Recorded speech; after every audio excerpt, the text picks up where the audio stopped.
Viewers, welcome back to another video. ಈ ಧನುರ್ಮಾಸ ಎಲ್ಲ ಮುಗ್ದಿದೆ, ಇನ್ನು ಶಿವ ಅಲ್ಲಿ ಶಿವರಾತ್ರಿ ಇನ್ನೂ ಆಗಿಲ್ಲಲ್ಲ, ಅಲ್ಲಿವರೆಗೂ ಇದೇ ಮೋಡ ಸರಿದ ವಾತಾವರಣ ಇರುತ್ತೆ. ಸಕಲೇಶ್ಪುರದಲ್ಲಿ, ಇಲ್ಲಿರೋದಲ್ಲ, ಬೆಂಗಳೂರಲ್ಲ, ಸಕಲೇಶ್ಪುರದಲ್ಲಿ ಎಷ್ಟು ಚೆನ್ನಾಗಿದೆ ನೋಡಿ. ನಾವು ಅರ್ಲಿ ಮಾರ್ನಿಂಗ್ ಡ್ರೈವ್ ಶುರು ಮಾಡಿದ್ದಾಗಿತ್ತು. ತುಂಬ ಚೆನ್ನಾಗಿದೆ ಅಂದರೆ ಅಷ್ಟು ಚೆನ್ನಾಗಿದೆ. ಅದಕ್ಕೆ ಅದು ನಾನು ಬೆಳಗ್ಗೆ ನಂದು ಅರ್ಲಿ ಮಾರ್ನಿಂಗ್ ರೈಡ್ದು ಹೇಗಿತ್ತು ಏನು ಎಲ್ಲ ಅಂತ ನೋಡಲಿ ಅಂದ್ಬಿಟ್ಟು ಇದನ್ನು ಮಾಡಿದ್ದು. ಏನಕ್ಕಪ್ಪ ಸಕಲೇಶ್ಪುರಕ್ಕೆ ಹೋಗಿದ್ದು ಅಂತ ಅಂದರೆ, ಸಕಲೇಶ್ಪುರದಿಂದ ನಾವು ಧರ್ಮಸ್ಥಳ, ಕುಕ್ಕೆ ಇದಕ್ಕೆಲ್ಲ ಹೋಗಬೇಕಾಗಿತ್ತು. ಇದು ಬಂದ್ಬಿಟ್ಟು ಶ್ರೀ ದುರ್ಗಾ ಪರಮೇಶ್ವರಿ ಗುಡಿ, ಮಾರ್ಕಾಟ ಅಂತ. ಇದು ಸುಬ್ರಹ್ಮಣ್ಯ ದೇವಸ್ಥಾನದಿಂದ ಅಲ್ಲಿ ಗುಡಿಗೆ ಹೋಗೋದಕ್ಕೆ 8 ಕಿಲೋಮೀಟರ್ ಆಗುತ್ತೆ. ಆದರೆ ಅಲ್ಲಿ ಒಂದು ಶಾರ್ಟ್ಕಟ್ ಇದೆ ಊರು ಒಳಗಿಂದ ಇದು ಹೋಗೋದಕ್ಕೆ. ಅದು ಏನಾಗುತ್ತೆ ಅಂದರೆ, ಆ ಶಾರ್ಟ್ಕಟ್ಟು ಅಲ್ಲಿ ಯಾರಾದರೂ ಇರ್ತಾರಲ್ವ, ನೀವು ಮುಂಚೆನೇ ಹೋಗ್ತೀನಿ ಅಂದಾಗ ಒಂದ್ಸಲಿ ವಿಚಾರಿಸ್ಕೊಂಡು ಹೋಗಿ.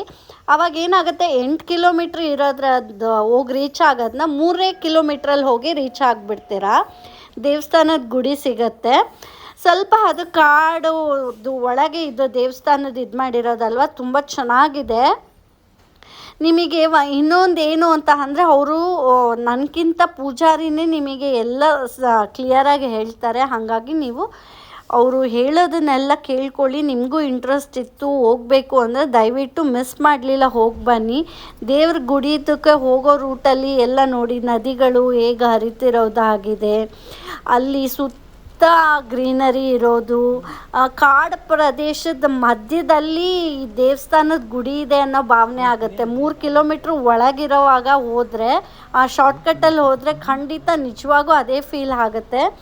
ನನಗಂತೂ ತುಂಬ ಸಂತೋಷ ಆಯಿತು. ನನಗೆ ಅಂತೂ ದೇವ್ರನ್ನ ನಾನು ನೋಡುವಾಗ ಕಣ್ತುಂಬ, ಮತ್ತು ಅಲ್ಲಿ ಪೂಜಾರಿ ನಮ್ಗೆ ಕೋಆಪ್ರೇಟ್ ಮಾಡಿ ಹೇಳಿದ್ದೆಲ್ಲ ತುಂಬ ಖುಷಿ ಆಯಿತು. ಈಗ ಕೇಳಿ ಅವ್ರು ಏನು ಹೇಳ್ತಾರೆ ಅಂತ. ಶ್ರೀ ಸನ್ನಿಧಾನಕ್ಕೆ 850 ವರ್ಷಗಳ ಇತಿಹಾಸ ಉಂಟು. ಸನ್ನಿಧಾನದಲ್ಲಿ ಮಾರ್ಕಂಡೇಯ ಮಹರ್ಷಿಗಳು ಅವರ ಶಿಷ್ಯವರ್ಗದವರಿಂದಾಗಿ ಪ್ರತಿಷ್ಠಾಪನೆ ಕ್ಷೇತ್ರ. ಇಲ್ಲಿ ಅಮ್ಮನವರಿಗೆ, ದುರ್ಗಾ ಪರಮೇಶ್ವರಿ ಅಮ್ಮನವರಿಗೆ 3 ಹೊತ್ತಿನ ವಿಶೇಷ ಪೂಜೆಗಳು ನಡೀತಿರ್ತವೆ. ಪ್ರತಿನಿತ್ಯ ಕೂಡ ಬೆಳಿಗ್ಗೆ 8:30 ಗಂಟೆಗೆ, ಮಧ್ಯಾಹ್ನ 12:30 ಗಂಟೆಗೆ, ಅದೇ ರೀತಿಯಾಗಿ ಸಾಯಂಕಾಲ ರಾತ್ರಿ ಪೂಜೆ 7 ಗಂಟೆಗೆ ಮಹಾಮಂಗಳಾರತಿ ಆಗ್ತದೆ. ನಂತರ ಇಲ್ಲಿ ಸೇವೆಗಳು ಅಂತ ಹೇಳಿ ಬರುವಂಥದ್ದು ವಿವಾಹ ಕಾರ್ಯಕ್ಕೆ, ಅದೇ ರೀತಿಯಾಗಿ ಸಂತಾನ ಕಾರ್ಯವಾಗಿ ಪ್ರಾರ್ಥನೆ ಸೇವೆ ಅಂತೇಳಿ, ಅದು ನದಿಯಲ್ಲಿ ಸ್ನಾನ ಮಾಡಿಕೊಂಡು ಬಂದು ಅಮ್ಮನವರಿಗೆ 14 ಪ್ರದಕ್ಷಿಣೆಗಳನ್ನು ಹಾಕಿ ಇಲ್ಲಿ ಒಂದು ಸಂಕಲ್ಪ ಮಾಡಿ ಕೊಡುವಂತಹ ಪ್ರಸಾದವನ್ನು ಶ್ರದ್ಧಾಭಕ್ತಿ ಪುರಸ್ಕಾರವಾಗಿ ಒಂದು 48 ದಿವಸಗಳ ಕಾಲ ಬೆಳಿಗ್ಗೆ ಸ್ನಾನ ಮಾಡಿಕೊಂಡು, ಅದೇ ರೀತಿಯಾಗಿ ಸಂಜೆ ಕೂಡ ಸ್ನಾನ ಮಾಡಿಕೊಂಡು ಮಾಂಸಾಹಾರಗಳನ್ನೆಲ್ಲ ತ್ಯಜಿಸಿ ಬಿಟ್ಟು ಆ ಪ್ರಸಾದವನ್ನು ಶ್ರದ್ಧಾಭಕ್ತಿಗೆ ಹಣೆಗಚ್ಕೊಳ್ಬೇಕು. ಶೀಘ್ರವಾಗಿ ಫಲ ಸಿಗ್ತದೆ ಅಂತ ಪ್ರತೀತಿ ಉಂಟು.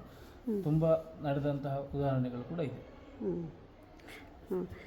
ತುಂಬ ಧನ್ಯವಾದಗಳು ಸ್ವಾಮಿಗಳೇ, ಮಾಹಿತಿ ಕೊಟ್ಟಿದ್ದಕ್ಕೆ. ಒಳ್ಳೆಯದಾಗಲಿ. ನಾನು ತಾಳ್ಮೆನಾ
ಹಿಂಗೆ ಹಿಂಗೆ ಹಚ್ಚಿಬಿಡೋಣ ಹಿಂಗೆ.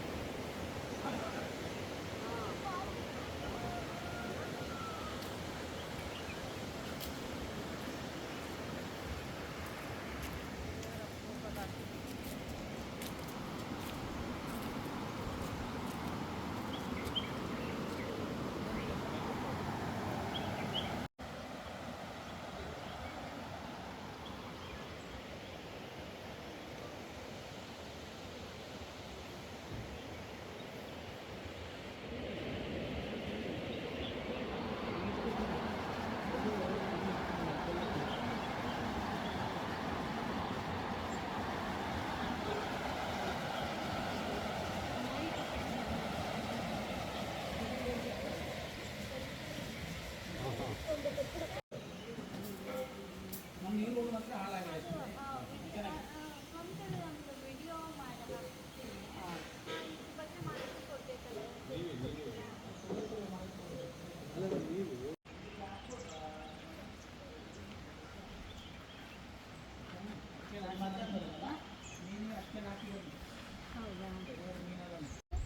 ಅಮ್ಮ ಇಲ್ಲಿ ಸಂಸಾರಕ್ಕೆ ಗೊತ್ತಲ್ಲ. ಅಲ್ಲಿ ಕೇಳೋಣ, ಅದು ಹೇಳ್ತಾರಲ್ಲ ಅದು ನನಗೆ ಕೇಳಿಬಿಟ್ಟು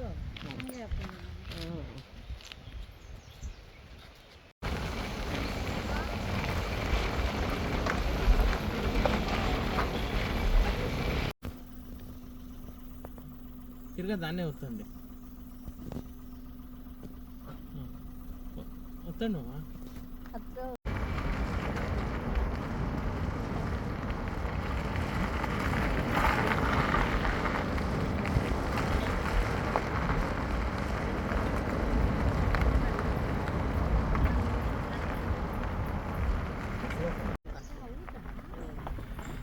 ಗಾಡಿ ನಿಲ್ಸ್ಬಿಟ್ಟು ಹೋಗ್ಬಿಟ್ಟು